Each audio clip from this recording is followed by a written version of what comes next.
All right, so there's the horns. One right there.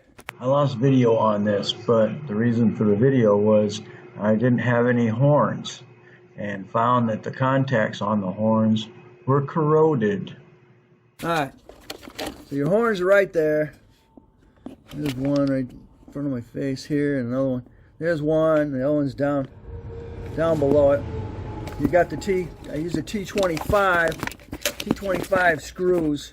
They're going into the base. There's one right there and one down below. And then just pull those off. You're gonna have to pull the battery out to get to it. So here we are. Kick that on. I now have, with you doing the panic button. That's that. And when you come in here and you push on these, any of these buttons, you can see the wire. You've got a wire, what do I call it? Wire strap goes to each one of them. And when you push down on the, because the airbag is spring loaded.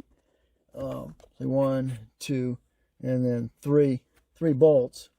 They'll touch on these, and now when you push down on any of them, you should get a horn. And that takes care of that. She is complete.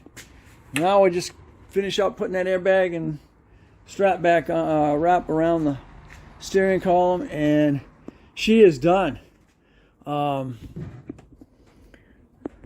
It's been a long haul. She's ready to get registered and get on the road. So hopefully that's